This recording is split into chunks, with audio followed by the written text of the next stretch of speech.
There are no heroes here, only the damned and those who once whispered their faith to the Emperor before tearing their tongues out in blasphemy. Imagine waking each day to the scent of burning oil, rusted metal, and human ash. You kneel before an altar made of bones and machine parts, offering your blood to gods that do not love you, gods that only feed. The laughter of demons hums like a fever in the back of your skull, promising transcendence but delivering rot. In the Imperium, you were nothing, a number in a manufacturum ledger. But here, under the sigils of chaos, you are seen. You are chosen, and yet, in the silence between screams, you realize the truth. You have traded one master for four.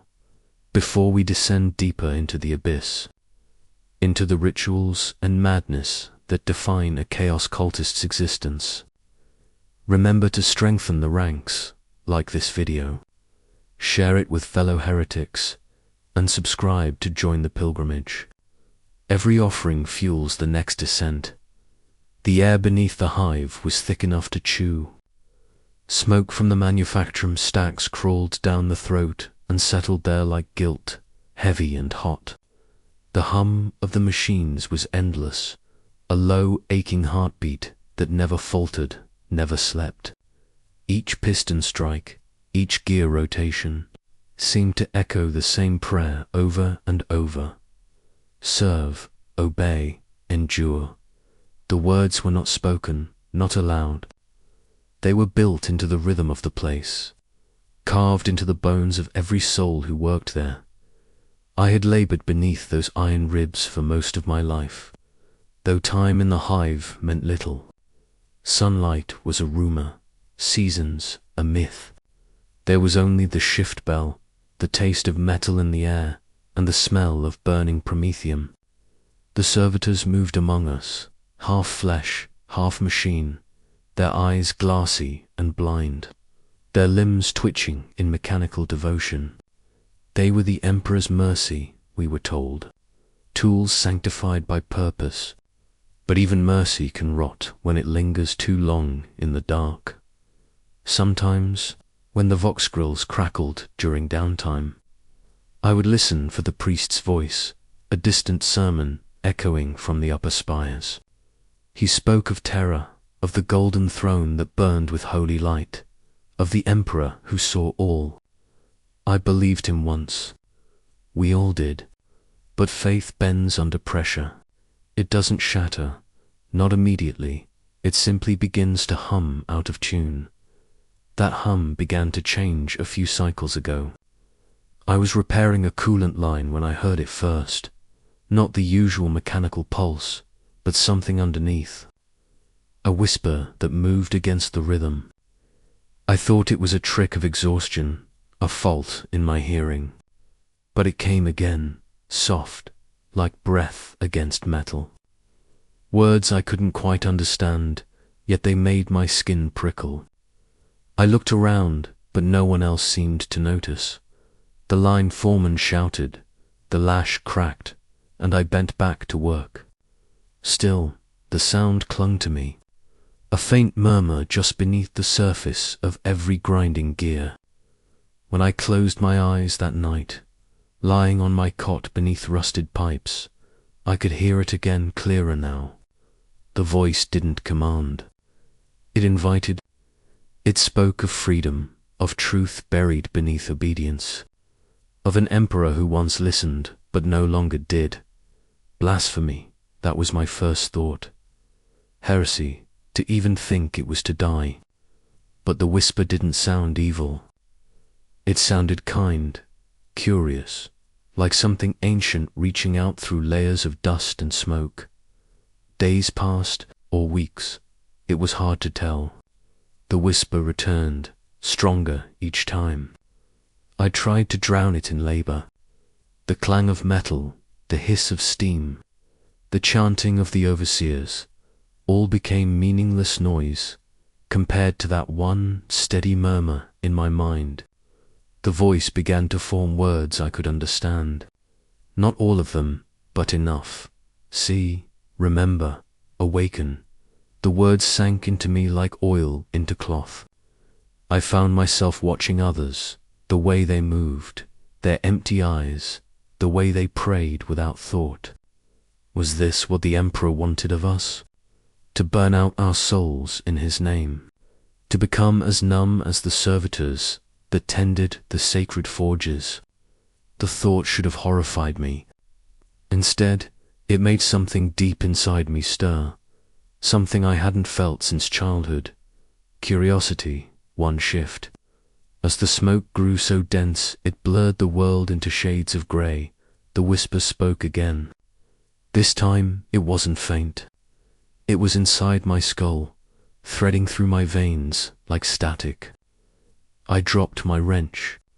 The foreman's eyes flicked toward me, but I didn't care. I just listened. The voice spoke of a truth older than the Imperium, of light that existed before the Emperor's flame. It showed me flashes, a world of stars unshackled by fear, humanity unbound, a dream or a memory. I couldn't tell. My hands trembled. For the first time in years, I forgot to pray. When the shift bell sounded, I didn't move. The workers filed out, silent as always. I stayed behind. The whisper was louder now, vibrating through the metal floor, through the machines, through me. The manufactorum seemed alive, breathing, watching. And in that endless hum, I realized something terrifying.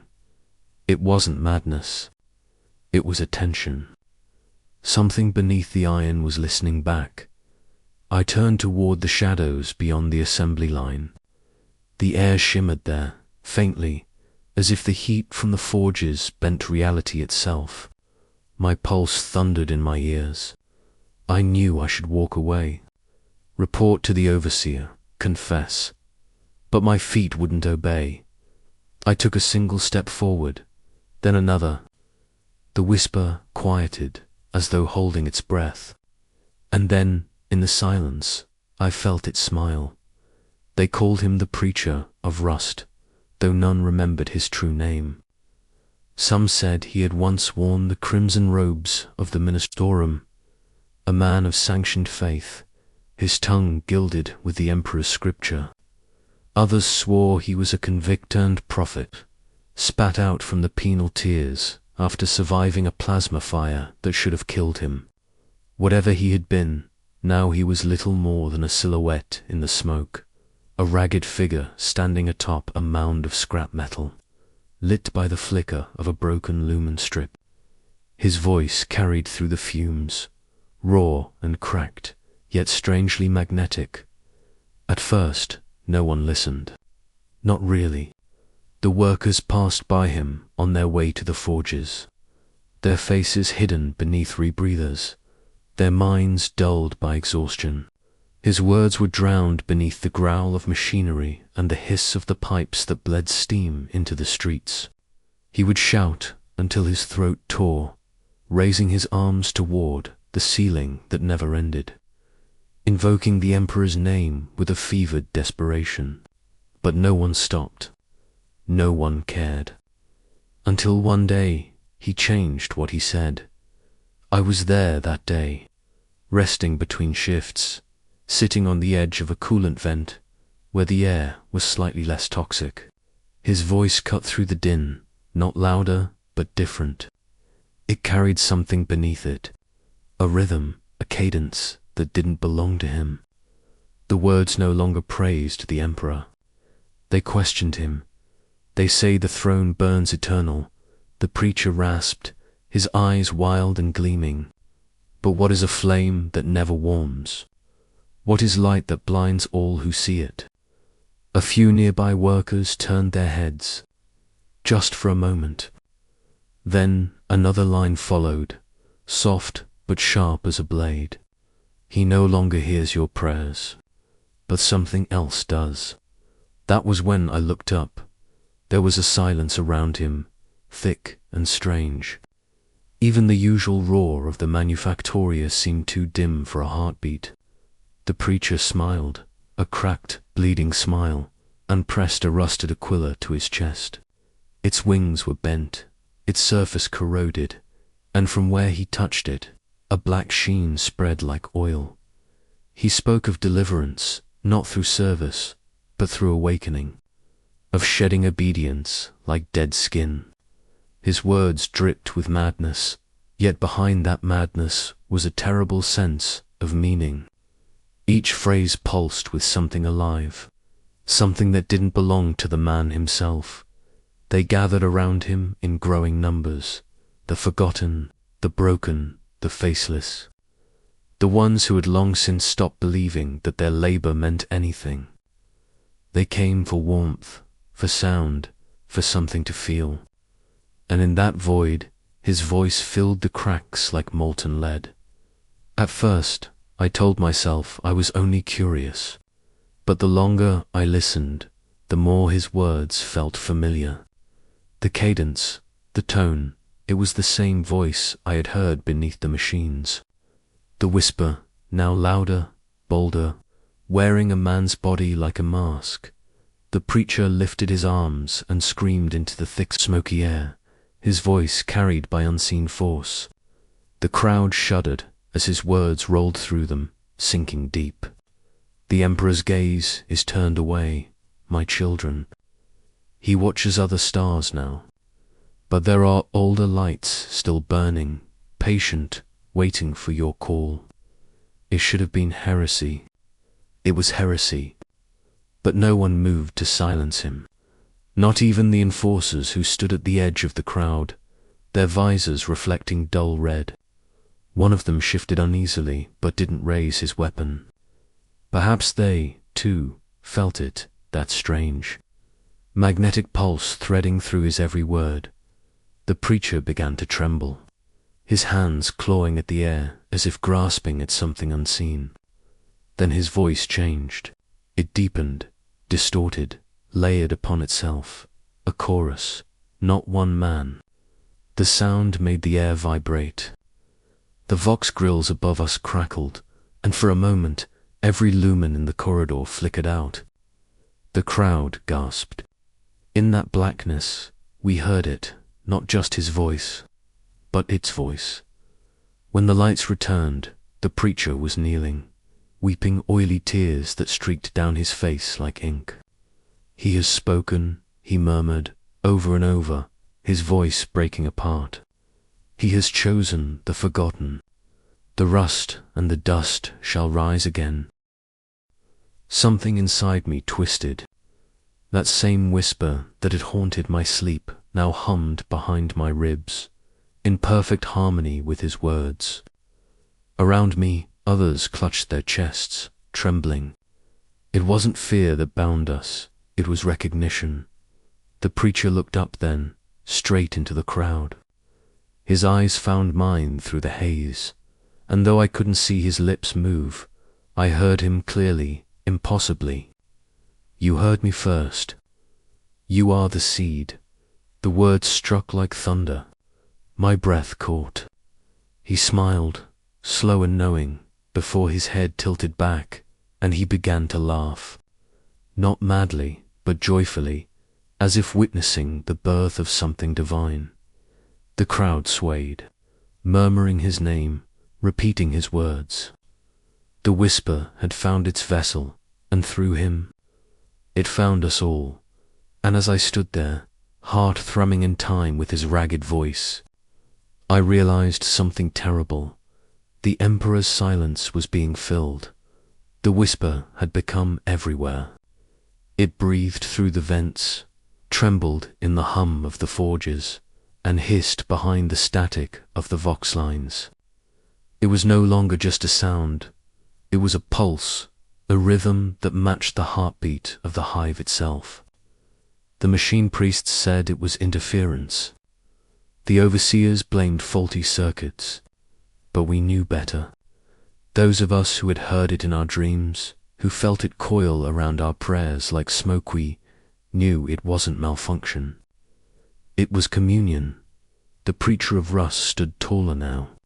The madness that once cracked his voice had become something else in authority, grim and absolute.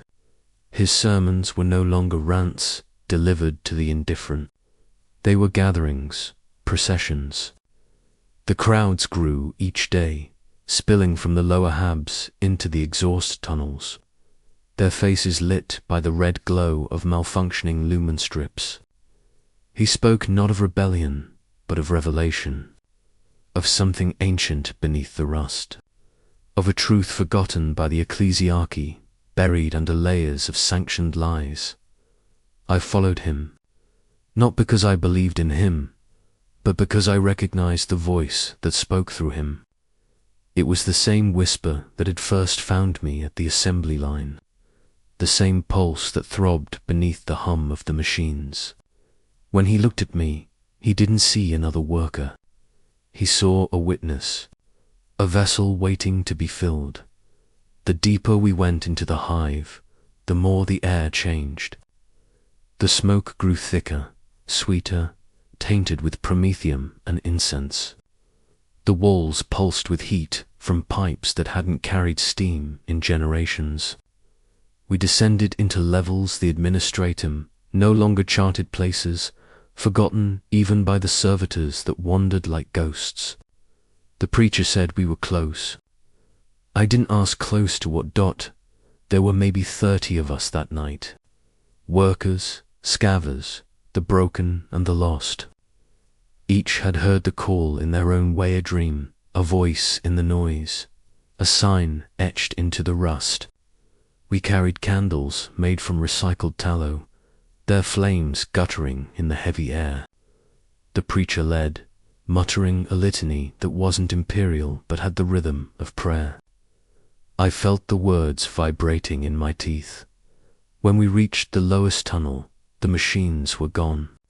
The silence felt wrong, like the world had stopped breathing. Ahead, the corridor opened into a vast chamber. It wasn't on any map. The walls were covered in soot and carvings, so old they seemed to shift in the flickering light.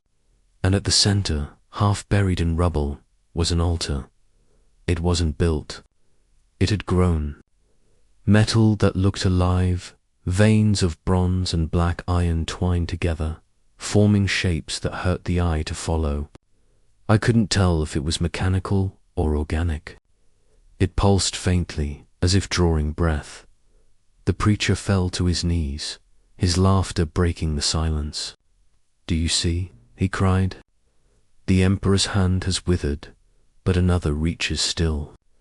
He pressed his palms to the altar's surface, and the air shivered. Sparks of blue light crawled beneath his skin. Someone in the crowd began to weep. Another dropped their candle, backing away. I should have done the same, but I couldn't move. My legs trembled, my lungs burned, and in the static hum that filled my ears, I heard the voice, again no longer a whisper. It was clear now, layered, infinite. "You have come home." The words didn't echo through the chamber. They echoed inside us. The preacher screamed, not in pain but ecstasy. His skin split at the seams, light spilling from the cracks. The crowd fell to their knees, some praying, others clutching their heads as the sound filled their skulls. I saw their faces contort with awe and terror. I felt it too, the horror and the wonder tangled together. I don't remember dropping my candle, but suddenly my hands were empty. The flames flickered out one by one, until the chamber was lit only by that pulsing altar. I could smell ozone and blood, hear the wet rasp of the preacher's breath. The voice spoke again, softer this time, almost tender, "Worship, and be remade." I felt my heart stop for a moment, then start again, different. The preacher turned toward me. His eyes were gone, replaced by swirling light. "He has chosen you," he whispered, his voice now calm, serene. "You carried the seed. Now bear the flame." The others began to chant, low and rhythmic, their words dissolving into something not quite language. The altar pulsed brighter, responding. For an instant, I thought I saw figures moving within its shapes like wings, like faces, like machinery dreaming. Then came silence. A silence so complete it swallowed even thought. The preacher bowed his head. I did the same, and into that silence, something ancient answered. Back, one word. Soft, final, awaken. The tunnels were alive with the sound of hearts beating in unison. You could hear it beneath the dripping pipes, beneath the low thrum of broken generators coughing out their final sparks, that slow, collective rhythm of flesh, remembering it was still alive. The air was thick with the scent of rust, promethium, and incense stolen from the upper shrines. It clung to the tongue, bitter and metallic, as if the very air had been blessed and cursed in the same breath. We called ourselves the Faithful, though no priest had given us that name. We gathered where the lights never reached, beneath the collapsed hab blocks and half-drowned tunnels that the administratum had long forgotten. Here the whispers were clearer. They moved through the cracks like oil, flowing between us, binding us. The preacher of rust had shown us the path, but what we walked now was something older, deeper.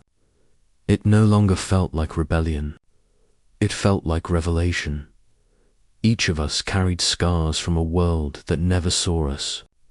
Burn marks from the forge, lash welts from the overseers, radiation sores that glowed faintly in the dark. But here, those wounds were not shame, they were scripture. Proof that we had endured. Proof that the Emperor's silence had not unmade us. The chamber where we met was once a waste shaft, its walls lined with corroded pipes that groaned with each breath of the hive above. We had painted the Imperial Aquila across the central bulkhead, not in gold, but in blood. Its wings dripped, its eyes hollowed out. Around it burned small candles made from rendered tallow, their flames guttering in the draughts. The preacher stood before it, his hands raised, his voice distorted through a cracked fox grill that hung from his neck like a relic. The flesh is the vessel, he rasped. The vessel must be opened, that the truth may pour through. We repeated it after him, dozens of voices merging into one. The sound filled the chamber until it shook the rust from the ceiling. It wasn't faith we felt. It was momentum, something vast and unseen pressing against the edge of our world. The whisper that had once been soft now pulsed like a second heartbeat, urging us forward. The ritual began. One by one, we stepped into the center. The preacher took a blade fashioned from a broken servo claw, its edge still slick with sacred oil. He pressed it against his forearm, and without hesitation, drew a line from wrist to elbow. The blood ran dark, mingling with the promethium dust on the floor. He didn't flinch. He smiled. A covenant, he said, his voice low and trembling with ecstasy, between man, machine, and the forgotten. When my turn came, I felt the weight of every eye upon me. The blade was warm from his hand. I placed it against my skin, and for a moment I hesitated. The air hummed, vibrating with expectation. Then I drew the line. The pain was sharp, immediate, but behind it came something else, a pulse. As my blood touched the floor, the whisper answered. It wasn't words this time. It was sensation, heat spreading up my arm, into my chest, into my skull. My vision blurred. The candles flared. I saw shapes moving in the rust faces, perhaps, or the suggestion of them. The preacher's voice echoed, but I couldn't make out the words. All I could hear was the rhythm, that same low drum beat that had haunted the hive for weeks. It was inside me now, resonating with my own pulse. When I looked up, the others were smiling through their tears. Some knelt, pressing their bleeding arms against the metal floor. The chamber reeked of iron and incense. The air shimmered, thick with heat and devotion. We began to chant again, louder this time, our voices breaking, desperate. Unified. In that moment, I understood what the preacher meant. Pain wasn't punishment. It was proof. Proof that something still listened. That the Emperor's silence was not the end, only the pause before a new song began. The preacher raised his arms again, his vox grill crackling with distortion. Through the cut, he said, we are bound. Through the wound, we are made whole. And then the noise began. Not from the crowd, not from the preacher, but from the walls themselves. A hum, deep and metallic, rising in pitch until it sounded like the hive itself was groaning awake. Dust rained from the ceiling. The candles bent toward the center of the room, as if pulled by invisible breath. Someone screamed, a sound half agony, half rapture. It cut through the chanting, echoing down the corridor like a prayer torn open. The hum stopped. Silence followed, heavy, complete, suffocating. I looked down at my arm, at the blood glistening there like black glass, and I realized it no longer felt like mine. In the dark, the whisper returned. Closer than ever, you have begun. The air in the tunnels has grown thicker since the first. Bloodletting, it clings to the tongue like oil and hums faintly, with a vibration no ear should hear. What began as a gathering of the broken has become a congregation of the devout, though their devotion no longer feels wholly their own. The faithful kneel in rows beneath flickering lumen strips, heads bowed, bodies trembling, as the preacher's voice rises through the static of a damaged vox grill. His words are not his anymore. They twist and fracture mid-sentence, warping into echoes that sound like 1,000 throats speaking at once. And yet, no one recoils. No one dares interrupt. They are rapt, intoxicated by the sound. Lost to something vast and unseen, every sermon now begins with a single note, a low hum that starts in the chest and grows into a resonance that makes the metal walls quiver. They call it the hymn. It began as a chant of unity, a rhythmic murmuring to drown out the endless noise of the hive above. But now it breathes on its own. The hymn grows louder each night, pulsing like a living heart beneath the skin of the world. I can feel it even when I am alone, when I try to sleep, that same rhythm beating faintly behind my eyelids. Whispering syllables I do not understand. Symbols have begun to bloom along the walls, not painted, not carved, but grown. Thin lines of light trace themselves across the metal in patterns that shimmer faintly, as though alive. Some say the symbols shift when unobserved, rearranging like veins beneath translucent flesh.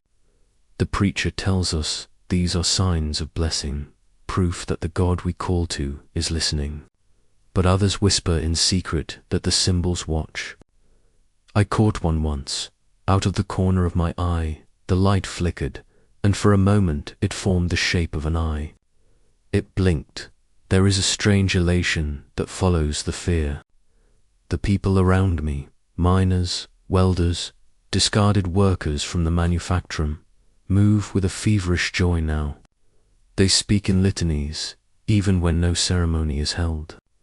They touch the glowing marks as though seeking warmth from them.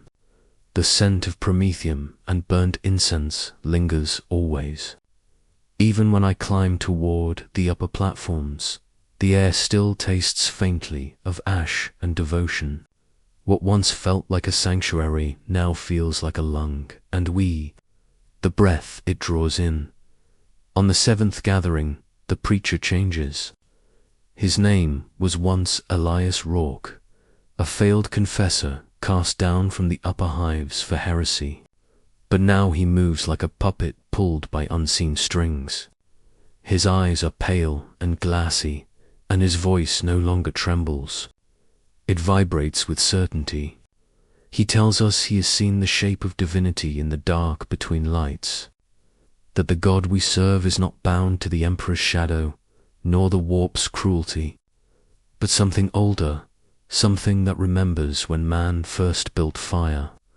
Beneath stone, the congregation shudders as he speaks. The hymn swells without command, 1,000 voices rising in perfect synchrony. It feels impossible. No practice, no signal, yet they move as one organism. I feel my throat move too, the words spilling unbidden, syllables forming that scrape the inside of my mind like knives. There is pleasure in the pain, a heat that builds behind my ribs until I think I might burn from within, above us. The hum of the manufactorum shifts. Pistons groan, gears lock, servitors stall mid. For a heartbeat, it seems as though the entire hive is listening. The sound of our hymn is answered not by echo, but by something vast and slow, as if the city itself exhales in response. Afterward, none of us speak. We simply stare at the preacher. He stands motionless in the dim glow, his mouth slightly open, as though still hearing a voice we cannot. Then, with trembling hands, he removes the symbol of the imperial aquila from his neck and lets it fall to the dirt. The sound of its landing is small, almost insignificant, yet it feels like thunder. He raises his gaze to us, eyes unfocused, lips moving in a whisper that becomes a declaration.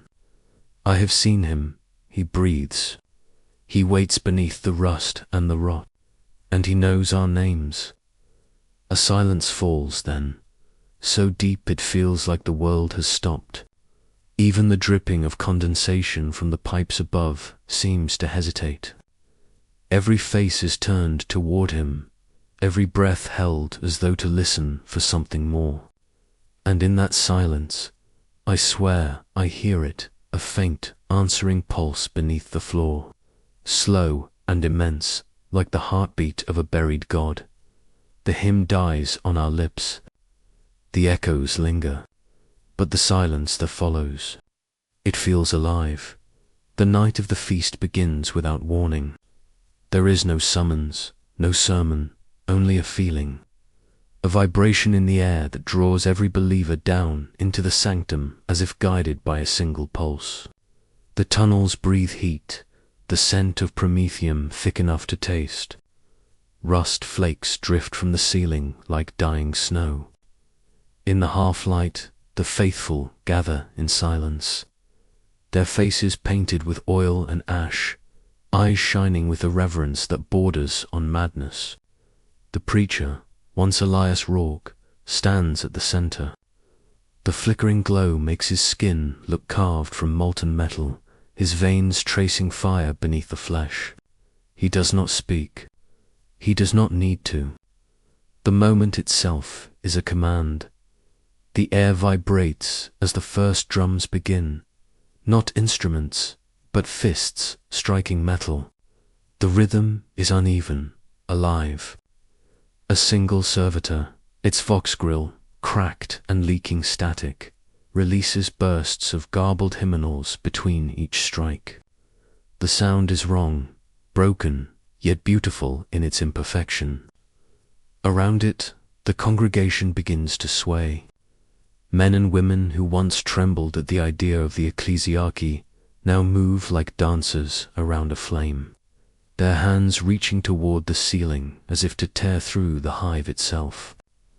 The hymn that once united them is gone. What replaces it is raw and wordless, a roar of devotion that shakes the walls. At the heart of the sanctum lies the offering, a form draped in cloth. the shape unmistakably human. None dare ask who it was. In the days leading up to the feast, the disappearances had begun again. Workers from the lower manufactorum, forgotten names erased by the hive's indifference. Perhaps this one volunteered. Perhaps they were chosen. It no longer matters. The preacher kneels beside the altar and begins to speak, his voice so low that at first I cannot hear. But then the words seep through the noise, slow, deliberate, reverent. He speaks not of the emperor, nor the saints, nor the astronomicans, distant light. His litany is older, built from syllables that feel like rust scraping across stone.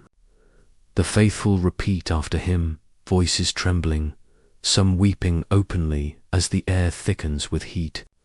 A strange light flickers along the walls, crimson first, then deep violet, and then something colorless. A distortion that ripples like oil across water. The symbols that had once glowed faintly now blaze, pulsing in rhythm with the preacher's words. I can feel the hum beneath my feet, not mechanical, not natural. The very ground seems to throb. The air tastes metallic, charged with something alive. I glance around and see the others smiling through tears, their expressions a perfect mirror of rapture and fear. There is laughter now, soft at first, then growing. The laughter of those who have looked too long into madness and found peace within it. Then the preacher lifts the blade. It is not ceremonial, not blessed, just a shard of sharpened scrap metal, stained with oil and blood. He holds it high, and for a breath the light dies. The sanctum is plunged into shadow. Only the hum remains deep, infinite, like the heartbeat of something vast beneath the hive. And then he brings the blade down. There is no scream, only silence. The sound of the strike is swallowed whole, as though the air itself refuses to carry it. The congregation falls to their knees. The cloth darkens with spreading warmth. From somewhere unseen, a wind rises, cold and wet, carrying with it a scent of ozone and decay. The shadows on the wall begin to move, stretching, curling, forming shapes that should not exist. Machinery groans, pipes twist. The lights flicker and die. In that darkness, something answers. It is not a voice, not sound, but sensation, a presence pressing against the skin from the inside out. It feels like being remembered by something ancient and hungry. The laughter stops. No one breathes. Every heart beats in unison, a single living engine. I feel it behind my eyes, beneath my ribs. My pulse is not mine anymore. It belongs to the thing that listens. And then, for an instant that will never end, the veil shivers. The air splits like fabric torn open.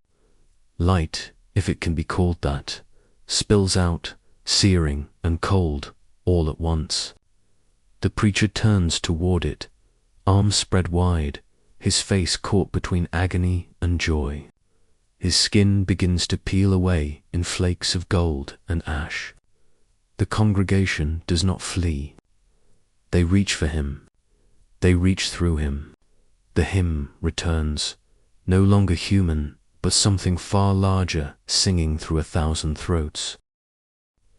When I look up, I see it, not a god, not a demon, but a reflection.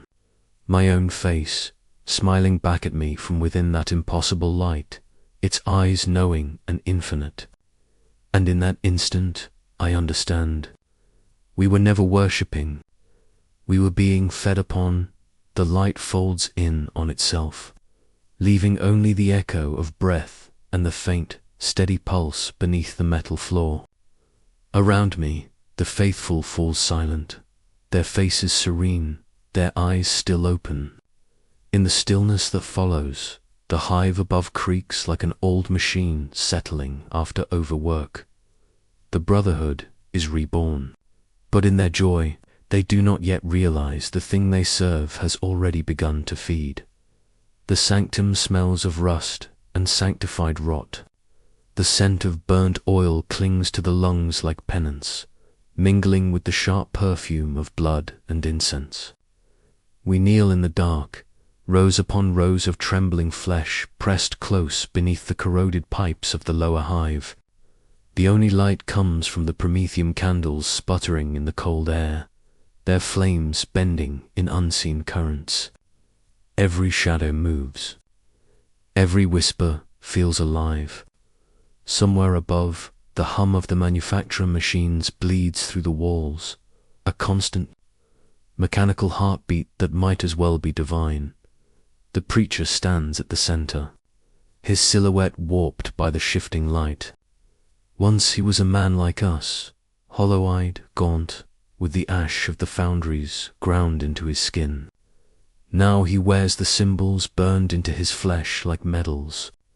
The imperial aquila on his chest has been cut open, flayed into something else, something with too many wings, too many eyes. His voice carries through the darkness like an eye in him, every word resonating with a power that feels heavier than gravity.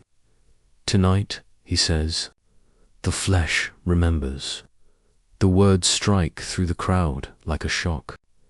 The chosen are brought forward, 5 of them, stripped to the waist, skin shining with sweat and sanctified oil. They move with the mechanical obedience of the devout. Around them, the congregation chants low and rhythmic, each voice merging into the next until it becomes one vast sound, indistinguishable from the vibration of the hive itself. A servitor lurches forward, its metal limbs screeching against the floor as it drags the reliquary. Inside lies the instrument of the ritual, a syringe, long as a man's arm, filled with fluid that glows faintly green. The glow dances across the walls like ghost light, like something trying to escape. The first of the chosen kneels before the preacher. His name, I remember, is Yalan, a rivet worker from Sector 17. His arms are crisscrossed with old burns, each one a memory of service.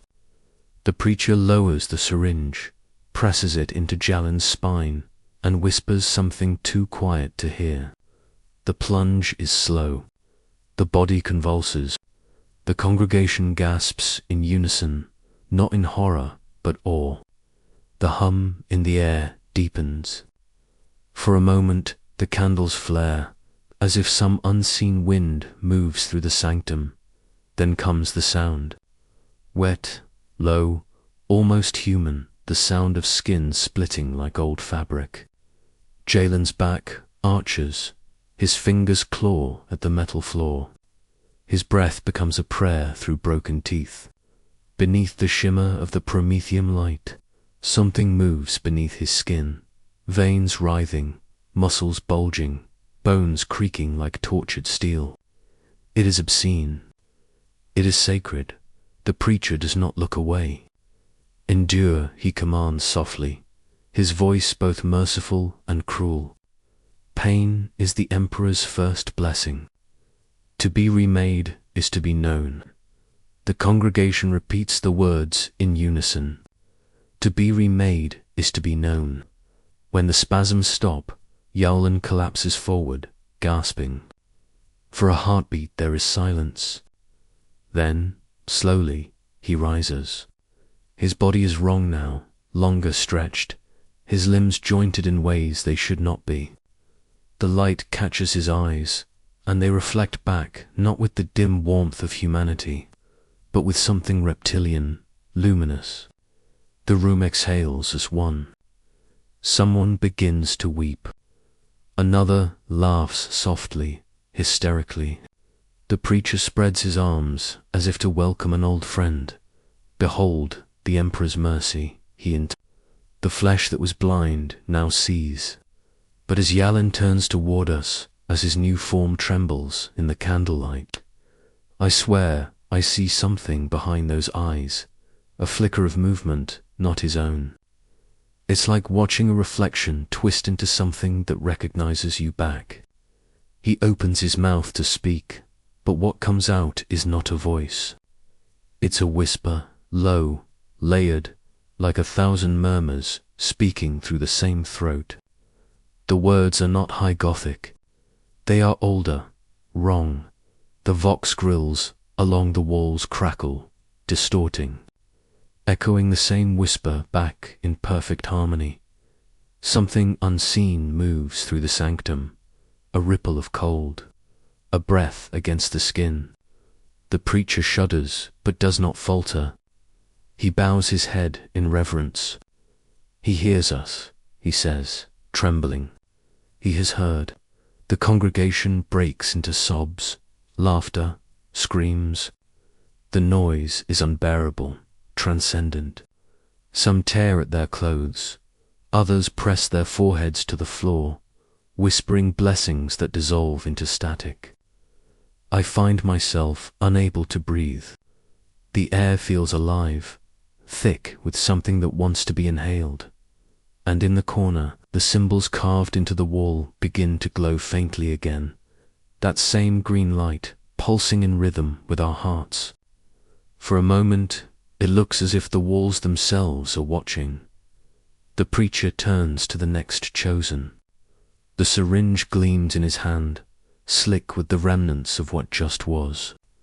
He smiles, not the smile of a man, but of someone who has seen too much and learned to love it. Faith is transformation, he whispers, almost tenderly. And transformation is the proof of his gaze. The next offering kneels. The needle descends. The chanting begins again. The faithful rejoice, unaware that their God's gaze does not bless. It hungers. The tunnels stank of burnt incense and iron. The light, what little there was, came from the sputtering, tongues of votive flames, guttering inside cracked lanterns nailed to the walls. They flickered across the congregation that shuffled below, painting their warped shadows across the rusted metal. Each step echoed like a confession, wet and heavy, as the once human pilgrims dragged what remained of themselves deeper into the dark. They had been promised transcendence, to become vessels of the divine, but the divinity that had entered them was not lighted, was hunger. I watched Brother Hestian first. His spine had split open days ago, the bones twisting into a ridged column of brass. Cables snaked through his shoulders, twitching with a mind of their own. He still prayed, though his words came through a throat of metal, each syllable scraping like a knife across stone. Glory to the chosen form, he rasped, each word accompanied by the hiss of venting steam. His voice no longer belonged to him. It belonged to the God that had claimed him. Sister Kalira's transformation had taken a different path. Her eyes there had been to once had multiplied into dozens, each one glowing faintly, blinking in erratic rhythm. When she looked at you, it wasn't with affection or recognition, but with the gaze of something that had seen too much, too deeply. Her face was stretched thin, her mouth trembling as she whispered hymns to herself. Over and over, the same phrase looping endlessly like a broken vox. Pain is proof of favor, she murmured. Pain is proof of favor. The others nodded, muttering their own variations of faith as though the repetition itself might keep their sanity intact. But the words could not hide the truth. Their bodies were failing under the weight of what they had begged to receive. The gifts of their dark God had no end, no mercy, no completion. They changed and changed again, flesh twisting, reforming, splitting. One of them, a young acolyte, whose name I had already forgotten, collapsed to his knees. His skin rippled as if something inside him was struggling to escape. He clawed at his chest, screaming in tongues no mortal throat should know. When it was over, his hands had fused to his ribs. His prayer beads melted into his flesh, each bead glowing with faint, obscene light. Still he whispered thanks. Still he believed. The sound in those tunnels became unbearable after a while, not because of the screams, but because of the singing. It came in waves, a mad symphony of devotion. Some voices had lost all trace of humanity, reduced to gargled tones and metallic drones. Others sounded heartbreakingly pure, as if the singers still believed that by praising the name of their God, they might be forgiven their monstrous forms. Together, their voices blended into something holy and horrific, a choir of the damned, praising their own undoing. The smell of blood and promethium clung to everything.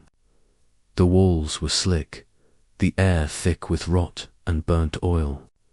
Servitors scuttled through the darkness, collecting what was left behind, the teeth that fell like seeds, the shards of bone, the pieces that could still serve.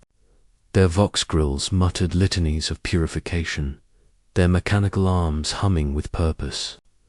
Even in this hell, the rituals continued. The faith was the only thing that still functioned perfectly. Somewhere deeper in the complex, a bell began to toll. Its note trembled through the air, low and mournful, a summons or perhaps a warning. The faithful stirred, turning toward the sound. For a moment, I thought I saw hesitation in their movements, something fragile, like memory. And then I heard it. A voice, small and hoarse, breaking from the collective murmur. What if it was all a lie? The words cut through the chanting like a blade. Heads turned. The sound of the bell faded. Even the servitors paused, their gears whining softly in the silence. The speaker, frail man whose face was half hidden beneath a hood of stitched skin, was trembling. His lips bled from where his teeth had fused. Yet the question had come out clear. The others recoiled as if struck. Kalira's many eyes blinked out of sync, her mouth quivering. "Do not say such things," she whispered. "He hears doubt. He punishes it." But the man only looked upward, toward the ceiling where rivulets of blood traced patterns that might once have been sigils. His breath shuddered. "Then let him hear me," he said. "Let him tell me why his love feels like rot." The silence that followed was thick enough to choke on, and somewhere beneath the hum of machinery and the rustling of flesh, something ancient stirred slow, aware. Listening, the faithful began to pray louder, their voices rising in frantic unison, trying to bury the sound of that one heretical question beneath their devotion. But it was too late. Doubt had spoken, and in the eyes of chaos, that was the first true sin. Somewhere in the distance, a new sound joined the prayers, low rumble, like laughter echoing from the walls themselves. The moment the word lie escaped his mouth, the air itself seemed to recoil. The sound carried farther than it should have, bouncing from the metal ribs of the tunnel, rippling through the congregation like a toxin. For a breath, no one dared move. Then the vox grills began to wail. A high, keening static filled the chamber, the kind that claws its way into your skull and gnaws from the inside. Every light flared and died. The candles sputtered black smoke, twisting upward as though choking. The scent of burnt flesh followed, sharp and oily. Someone screamed not from pain, but from understanding. Something had heard them. The floor vibrated beneath our feet. I could taste metal on my tongue. Faith itself seemed to distort in the air, heavy and wrong, like sound played backward. Kalira fell to her knees, her dozens of eyes darting in every direction at once. "He comes," she whispered, though her lips didn't move. "He comes to reclaim what is his." The faithful began to convulse, one by one, as if their bodies were no longer their own. Veins pulsed with light, blood searing through them like molten promethium. Fingers curled backward. Teeth grew into tusks, then shattered. The walls groaned, alive with some slow, breathing pulse. I could hear it, the rhythm of something vast, ancient, patient. Not a presence. A hunger, Brother Hestian, rose unsteadily, the brass vertebrae in his spine snapping into new shapes. His voice broke through the static, mechanical and wet at once. "We are yours," he croaked. "Take us." And then he began to laugh, or maybe cry was impossible to tell which. The sound was swallowed almost instantly by the static hymn that followed. A chorus not sung by human throats. Reality started to fray around the edges. The shadows peeled from the walls and became form's elongated silhouettes with no source, no sense, just shape and motion. They slid across the floor like liquid thought. One brushed against a devotee, and his body folded in on itself, bones compressing with a wet crack. From where he fell, light spilled out, pure and awful, the color of dying stars. The others did not run. They prayed louder. They begged. The words spilled from their mouths, even as those mouths melted, even as eyes burst, even as their skin turned translucent and thin. Every plea was devoured, twisted, recycled into the same single tone that filled the space. It wasn't speech anymore. It was the sound of worship stripped bare of languager, vibration of obedience, meaningless and eternal. I stood in the middle of it, watching faith become fuel. There was no malice in it, no cruelty, just inevitability. The devourer did not punish. It consumed. It smiled through them, using their devotion as a bridge between what was and what should never be. And through that bridge came forms that had no right to exist, half light, half geometry, all madness. The tunnels split open. I saw, or thought I saw, the heart of it all, a vast shape pressed against the fabric of our world, its outline flickering in and out of comprehension. It was not a god, not truly. Gods require identity. This was closer to appetite given form a smile that stretched wider than reason. Carved across the veil of reality itself, Calera reached out toward it, her hands trembling, her eyes weeping blood and starlight. "Do you see?" she gasped. "He accepts us."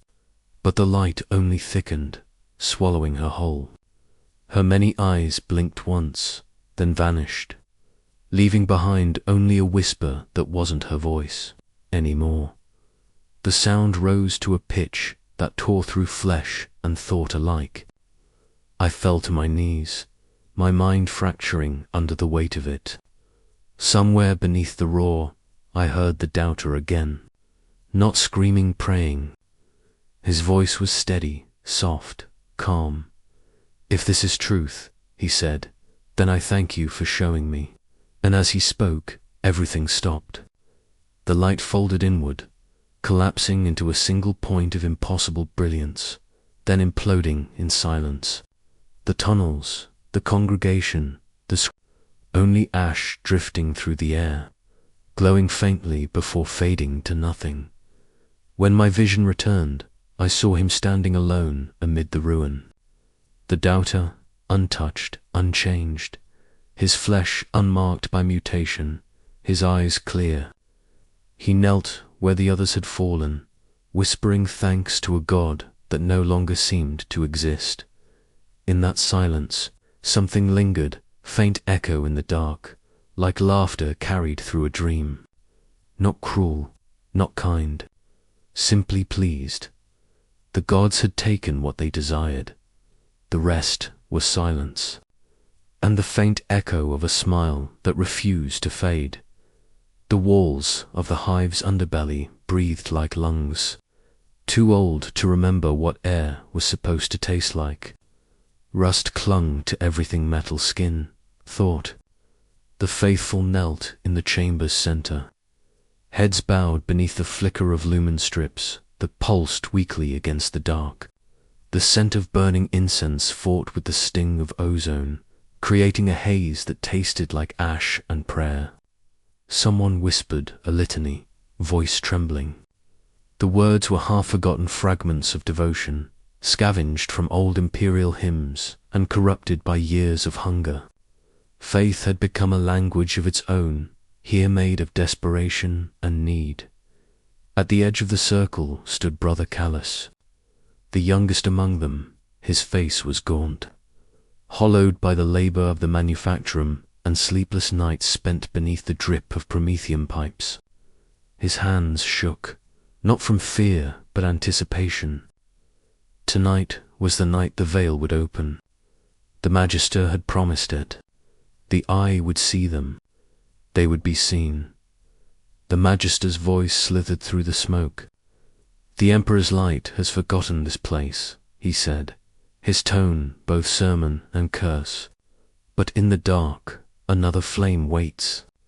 Let us be its wick."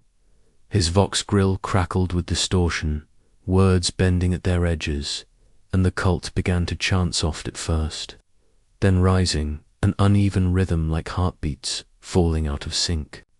The floor vibrated under their knees, a deep subsonic hum that resonated in their bones. Callus lifted his head. Through the smoke, he saw the Alteran old cogitator core stripped of its plating and turned into a shrine. Cables snaked from it like veins, each one pulsing faintly with stolen power. The Magister laid his hands upon it, and light spilled from the cracks in the machine, bleeding across the floor in a slow, deliberate crawl. The glow wasn't natural, it was too red, too alive. The chant grew louder. "We offer flesh for sight. We offer sight for truth."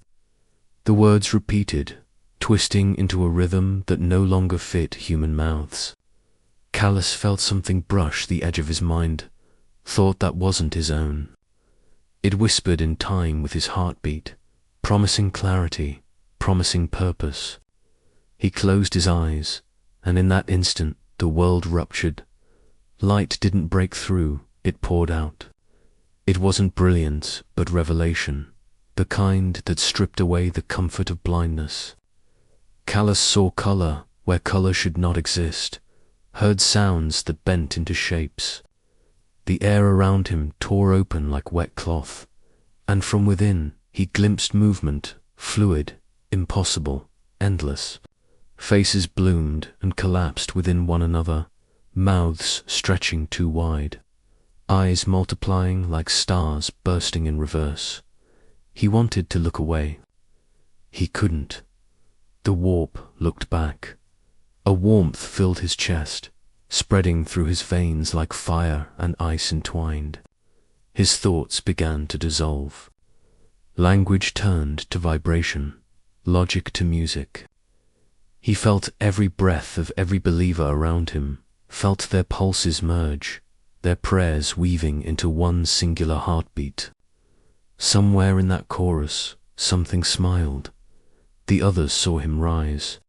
His eyes glowed not with holy light, but with the shifting madness of the image. His mouth opened and a sound spilled out, no longer human. It was laughter and sobbing fused, layered with static and memory. The faithful gasped in awe. They thought it prophecy. They thought it prove. Callus staggered forward, hands trembling. "It's beautiful," he whispered, though his voice came in fragments, echoing through voices not his own. "It's inside us." His skin rippled, veins burning with light as his body convulsed. The Magister shouted for silence, but it was already too late. The room was no longer theirs. Reality had thinned like stretched glass before it shatters.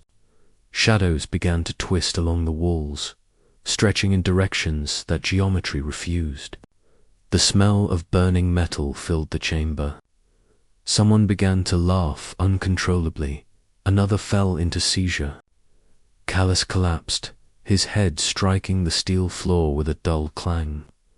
Eyes still open, staring into something only he could see. For a heartbeat, there was silence. Then the chanting resumed louder, feverish, desperate. They took his collapse as a sign, his death as a miracle. They believed they had been seen. None noticed that the air had changed, that the shadows now lingered a little too long, that the smoke moved with purpose. The veil had torn, and something unseen had begun to breathe with them, as Callus's body twitched one final time. A wet smile spread across his face, his dead eyes reflecting a horizon of light that didn't belong to this world, and the faithful, trembling in devotion, began to pray louder. The sound of dripping condensation echoed through the hive's forgotten arteries, each drop marking time in a world that had long ceased to care for clocks. In the damp dark where faith festered, they gathered once more, fewer this time, but burning brighter. The scent of incense still hung in the air, though now it mingled with something metallic, something alive. Brother Callus, the one they now called the Witness, had survived. Barely. His body trembled with every breath, and his eyes, once dull from labor, now glowed faintly beneath the flickering lumen light.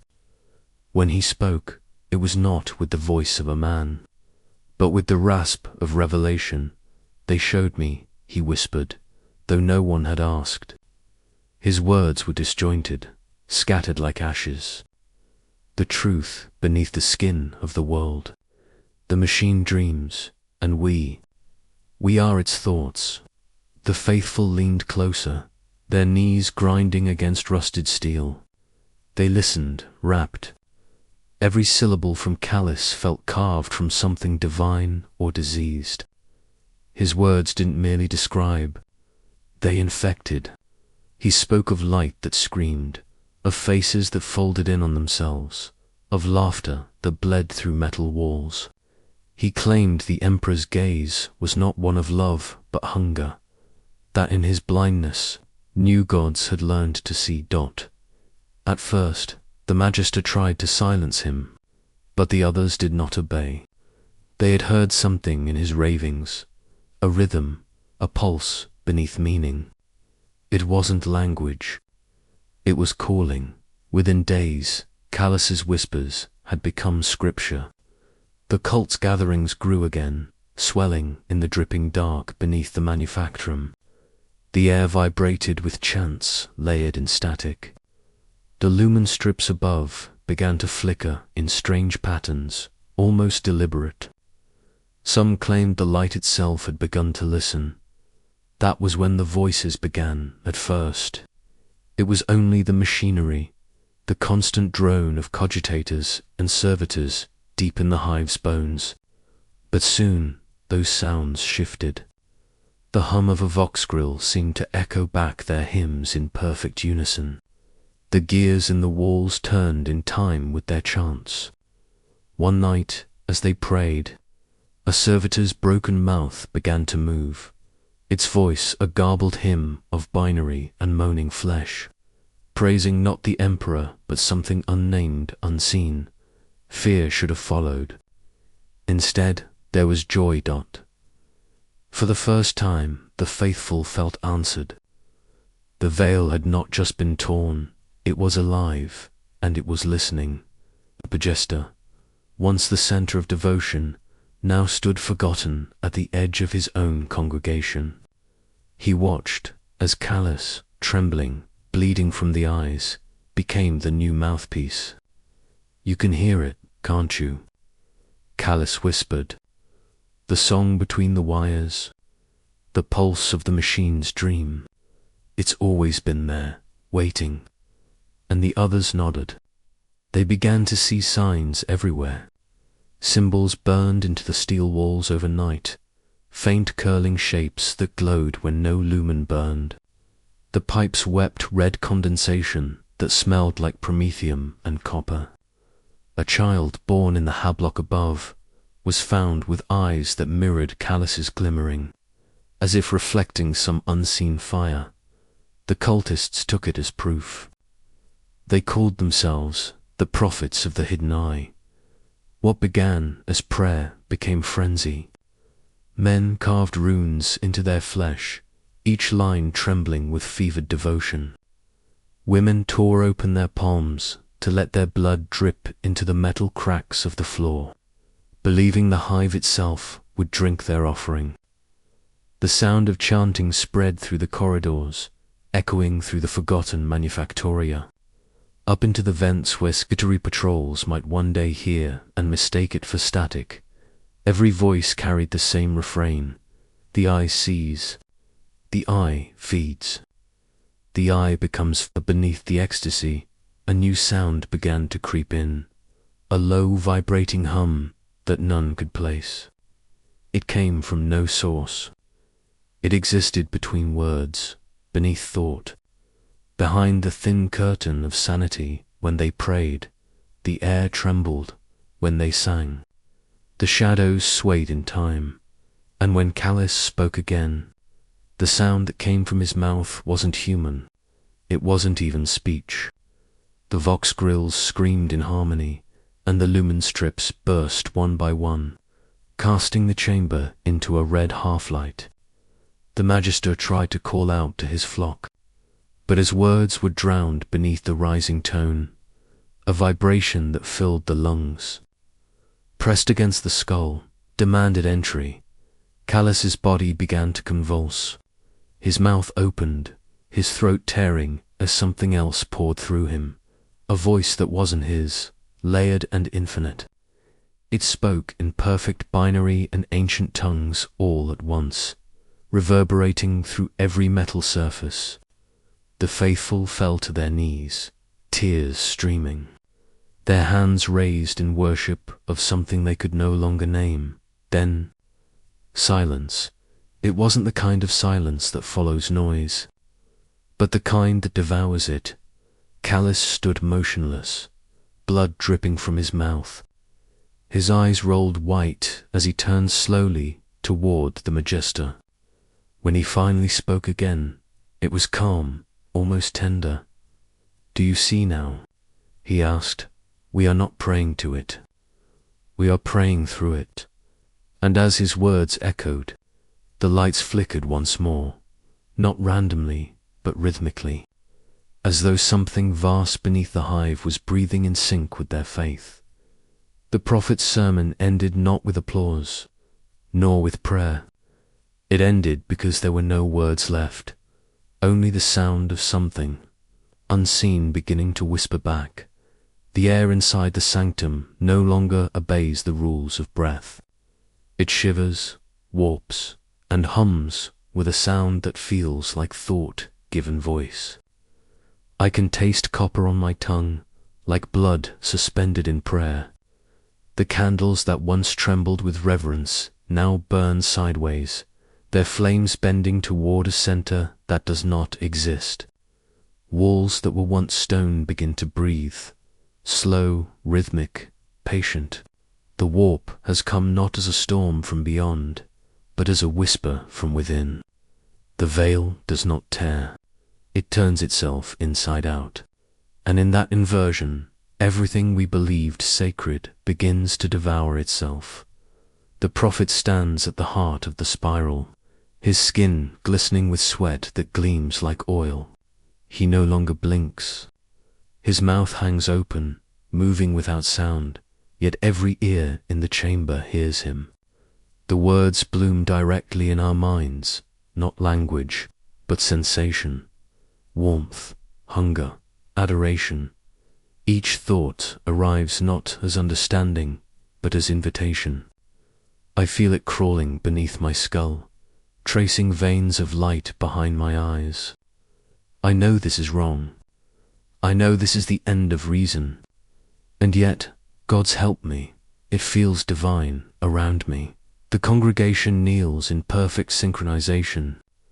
Dozens of bodies swaying, breathing, dissolving. One woman's tears float upward like glass beads, catching the fractured light. Another's shadow splits into two, and both bow in unison. The air vibrates with low-frequency hums.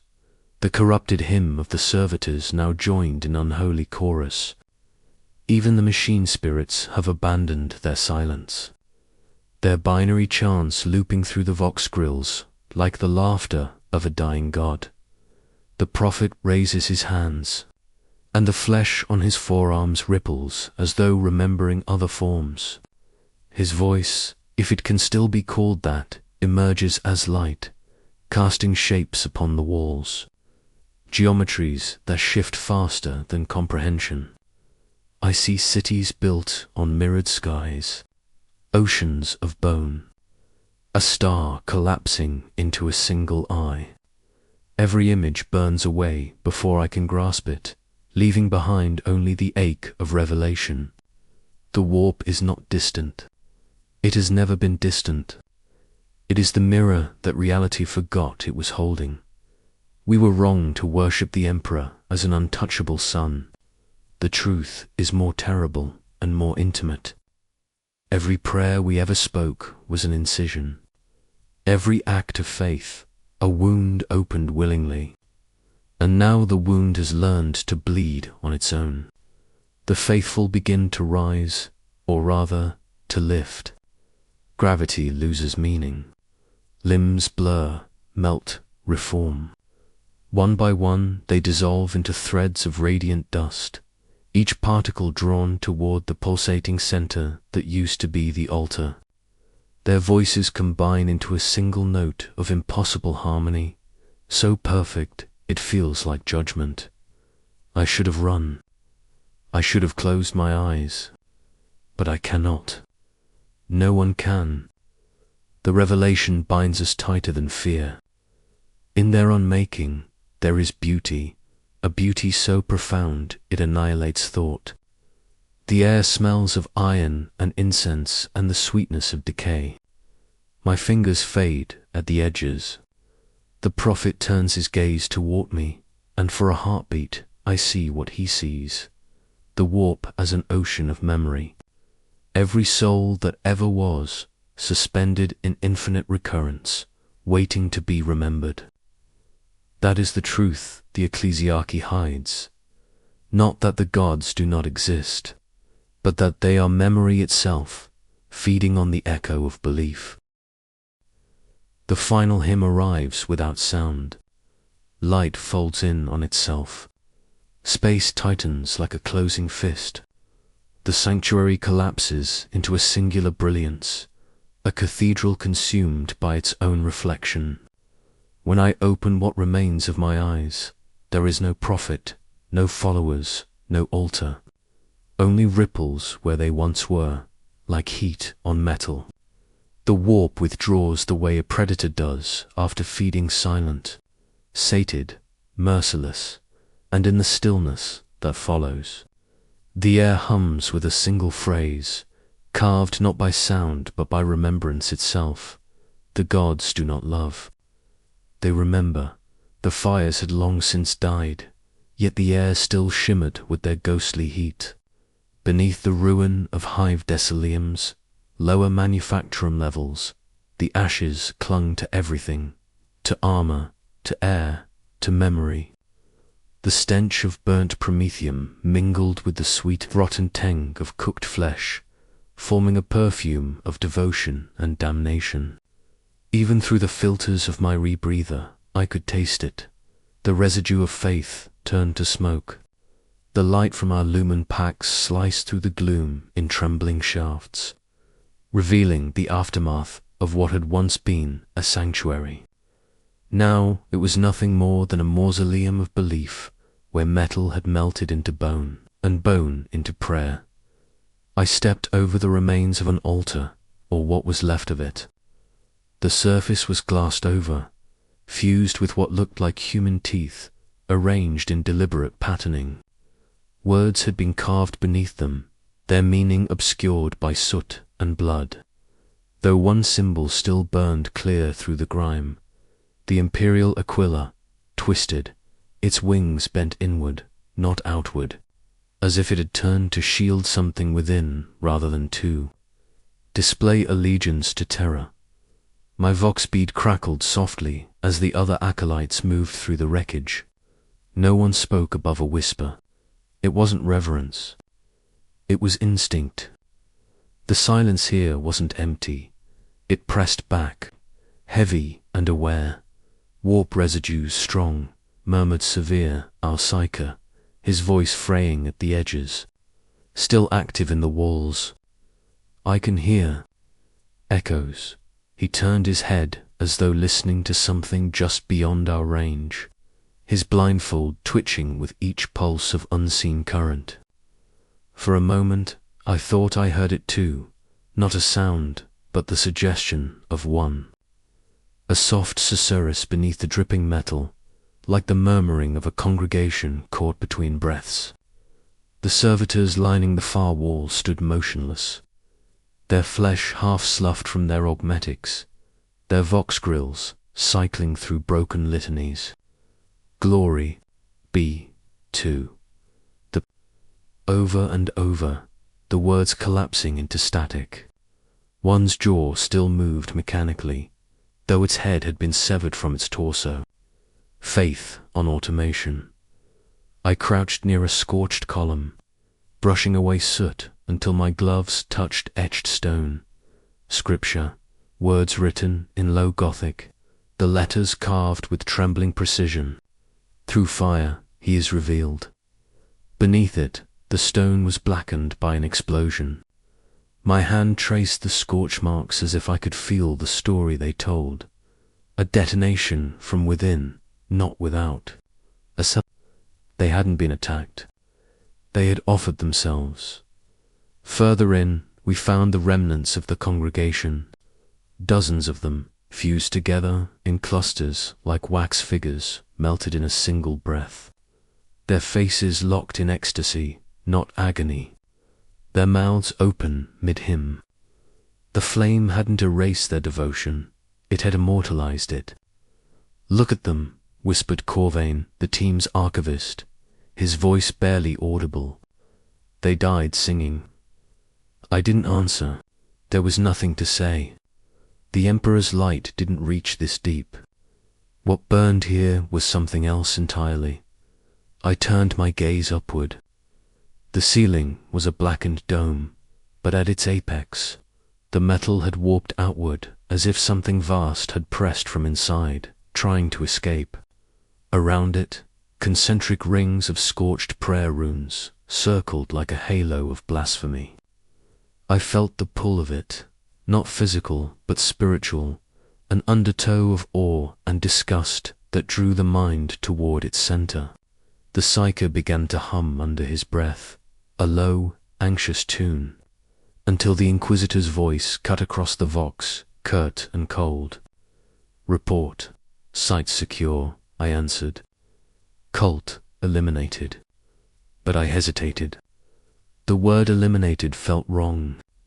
There were no bodies in the outer chambers, no signs of resistance or retreat. Only this, a perfect silence that reeked of completion. "There's no evidence of execution, my lord. It looks voluntary." A long pause crackled through the channel, followed by the Inquisitor's reply. Then they succeeded. The words sank into me like a blade. Succeeded. What did success mean to people who prayed for dissolution? I looked again at the walls. The scripture wasn't burned onto them, it was burned through. The stone had bubbled outward, forming raised lettering that pulsed faintly, almost as if still alive. Heat shimmered faintly from them. I pressed a gloved hand close. The warmth came not from promethium, but from something deeper, something that had not yet cooled. Then came the sound, faint, a distortion, a breath of static crawling through the charred vox grill embedded near the altar. Severe stiffened. "Do you hear that?" I leaned closer. At first I thought it was interference, a malfunctioning relic of the firestorm. But then it shifted, became rhythm, cadence, a voice distant yet intimate, whispering names. Our names. I froze. The whisper grew clearer, weaving syllables with impossible familiarity, each tone carrying a warmth that made the air taste metallic. Behind me, one of the servitors clicked to life, its dead eyes glowing faint amber. The vox grill hissed again, softer now, almost gentle, a whisper curling through ash and ruin, speaking not to the room, but through it. Something still lived here. Something that remembered. The purification rites began before dawn. The smoke that rose from the lower hive was no longer the black, greasy kind that follows heresy. It had turned pale, ghostly, curling through the fractured ducts like incense offered to a god no one dared to name. When the Inquisition's retinue arrived, their boots struck the ash-covered metal with the rhythm of a funeral march. The air hummed faintly, still heavy with residual heat, and every breath tasted of oil, soot, and sanctified regret. The sigil of the Inquisition gleamed red upon our pauldrons, as purity seals flapped against our armor, edges singed by the lingering warmth of what had burned below. Inquisitor Cale Morvayn walked at the head of the procession, his rosarius dim beneath the flickering lumen strips. His server skull drifted beside him, trailing smoke as it projected thin sheets of data across the walls, residual warp traces, temperature flux, the subtle suggestion of psychic trauma. Behind him marched the Adeptus Arbits, silent and unyielding, their shotguns angled low, their visors reflecting the ember glow. Every step deeper into the ruin felt like trespass. The walls themselves seemed to contract and exhale, the air thickening with a heaviness that clung to the lungs like dust made of memory. We passed through what had once been a manufacturum corridor, its cogitator banks melted into slag, its servitors fused to their stations, mouths locked open in eternal service. Some still twitched, faint sparks flickering in the ruins of their cranial implants. Residual power, someone muttered over the vox. Nothing more, but none of us believed it. The machines of the Imperium are never truly silent. They remember their function long after the flesh around them forgets. One servitor's vox grill sputtered as we moved past, issuing a distorted syllable, a single word that might have been praise or pain. The difference, down here, felt irrelevant. Cale stopped before a blackened statue of the Emperor. The stone had bubbled, the face distorted, but the eyes remained eerily untouched, smooth, unscarred, gleaming faintly in the dying light. The Inquisitor raised his hand, 2 fingers extended in benediction, and the Arbites knelt in unison. The vox amplifier built into his gorget clicked once, and his voice filled the corridor calm, measured, but carrying that slight tremor one only hears when faith and fear become indistinguishable. By his will, all corruption shall be revealed. By his gaze, all lies turned to dust. The echo lingered long after he stopped. For a moment, I thought the Emperor's stone lips moved in reply. We advanced through another archway, deeper still. The walls here were wet, not with condensation, with something thicker. A pale fluid that glistened faintly under lumen light, flowing upward rather than down. I felt it pulse beneath my gloved hand, like veins beneath skin. Severe, our sanctioned psyker, whispered through clenched teeth, "The veil is thin here." Cale said nothing. He only tightened his grip on his bolt pistol and pressed forward. The Arbites behind us began to murmur. At first, I thought it was nerves, but then I heard it too. Faint voices rising from the vents, carried through the rebreather static. Hymns, the kind sung in the Schola Progenium centuries ago. Voices pure, youthful, unbroken by war. The sound didn't echo. It breathed. It filled the narrow corridors with the illusion of sanctity, the kind that seduces before it devours. Corvain, the archivist, raised his auspice. No vox source, he said. No signal. It's coming from everywhere. His voice trembled. He'd seen a dozen purges before this, but none had left him pale like that. Cale turned to him, eyes narrowing. Then perhaps the hive sings for forgiveness. His tone was half a prayer, half a threat. A faint movement drew my attention to the periphery. A shadow detached itself from the wall. Tall and human in shape, but wrong in the way it moved. Its edges blurred, like light bent round absence. It lingered for only a second before fading back into the dark. I aimed my last pistol toward it, the beam of my light cutting nothing but dust. Movement, I hissed through the vox. Cale didn't turn. No, reflection. His voice betrayed what he refused to admit he'd seen it too. We reached a central chamber, a sanctum of charred altars and melted reliquaries. At its heart stood a doorway, unburned, untouched. Every other surface bore the kiss of fire, yet this single structure gleamed with cold perfection. Its frame was inscribed with unholy runes, carved atop imperial scripture, each mark a blasphemy overwriting faith itself. A faint vapor escaped its edges, condensing into whispers. Cale approached it slowly, his boots crunching over the brittle ash of what had once been saints' effigies. The fire avoided it, he said softly, more to himself than to us. No, not avoided, Severe replied, voice barely audible. Respected, the word hung there, heavy and wrong. Cale drew closer, placing a hand upon the door.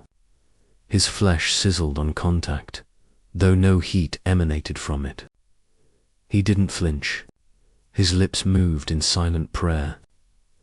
The Vox amplifier picked up the faintest tremor in his breath, and for a fleeting instant, I thought I heard another voice whispering beneath his, something ancient, patient, and familiar. Then a sound, a heartbeat, from behind the sealed door, slow, wet, real. Cale turned to us, his eyes reflecting the crimson of the lumen. Prepare the sanctification protocols, he said, voice steady but hollow. Something still breathes behind it. The chamber was silent when we entered. Not the silence of emptiness, but of something holding its breath. The air was heavy, motionless, thick with the metallic sting of burnt incense and the faint perfume of sanctified oil. Our boots echoed off marble veined with gold filigree, each step a trespass into what should have been holy ground. Yet the Emperor's light did not touch this place. The lumen strips along the arching vaults flickered weakly, pulsing in rhythm to something deeper, older, a sound that shouldn't have existed. It was faint at first, like the vibration of distant machinery, but it wasn't mechanical. It had tone, cadence, almost melody, a voice humming a hymn, slow, patient, reverent. We followed it past ranks of statues that watched us from their alcoves, the eyes of saints long since blind, and servitors frozen in poses of eternal supplication. Each one was locked in stillness, their vox grills sealed shut, as if time itself had stopped mid-prayer. Inquisitor Tarith moved ahead, his rosette glinting in the dim light, the weight of the Imperium in every motion. He said nothing, only gestured for silence. Our Auspex scanners returned impossible readings, faint life signs, a constant energy loop, self-sustaining. We pressed deeper until the corridors narrowed into a sanctum sealed by adamantine doors marked with sigils of purity. They were still warm. Something had burned here recently, when the seals broke. The hymn grew louder. Inside, the chamber was circular.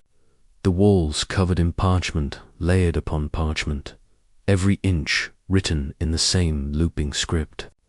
A single prayer copied endlessly until it became texture.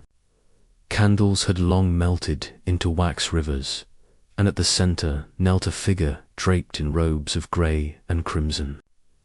Head bowed before a shattered aquila. There were no others. The servitors, the priests, the choir, all gone. Only this one remained unmoving. Tareth approached, slow and deliberate. "Identify," he commanded softly. There was no response. Only the hum, a low, resonant vibration that came not from any throat, but from the air itself. The Vox picked it up, a constant frequency, recursive, layered. I thought it was the machinery, some malfunctioning relic of devotion. But then the figure's lips parted, just slightly, and I saw the impossible. The mouth was open, the flesh dry and pale, yet it was singing. No lungs drew breath, no chords strained, but the sound continued. We circled the kneeling corpse. Its robes were untouched by decay, its hands locked in prayer. The flesh was preserved, not by stasis field or cryonic seal, but by something colder, older. Warp energy lingered in the air, invisible but palpable, like static on skin. Tareth knelt beside it. "This one prayed until death," he said, and death refused to interrupt. There was awe in his tone, buried beneath iron discipline. I felt it too, that trembling line between sanctity and horror. The hymn filled the space now, deep enough to make the walls vibrate. It wasn't in Low Gothic or any known dialect. It felt like meaning more than it spoke it. A song the soul understood even as the mind recoiled. And then, layered beneath the chorus, something new began to rise. A second voice, faint, fractured, whispering through the voxnet. The pitch matched Tereth's vocal pattern exactly. His name. Spoken again and again, wrapped in prayer. He froze. His gaze lingered on the corpse, then drifted to the shattered aquila above it. His fingers tightened around his bolt pistol. "This is no miracle," he murmured. "It's imitation, faith trapped in recursion." He gave the order to burn it. We set the charges, lit the promethium, and stepped back as fire took hold. The parchment curled in on itself, letters turning to ash mid. The body blackened but did not fall. Even as the flames consumed it, the hum remained, not louder, not weaker, just eternal. Tareth stood in the threshold, backlit by the fire's glow. His silhouette was motionless, his expression unreadable behind the mask. I could hear it still, beneath the roar, his name woven into that endless hymn. I think he heard it too. He didn't speak again. As we withdrew, the ceiling cracked, and a column of smoke spiraled upward, carrying with it the faint residue of a song that refused to die. I remember thinking, perhaps devotion, once kindled, never ends. It only changes its vessel. Behind us, the sanctum burned, but in the silence that followed, far beyond the range of mortal ears, the last prayer whispered on, through flame, through void, through the endless cold between stars.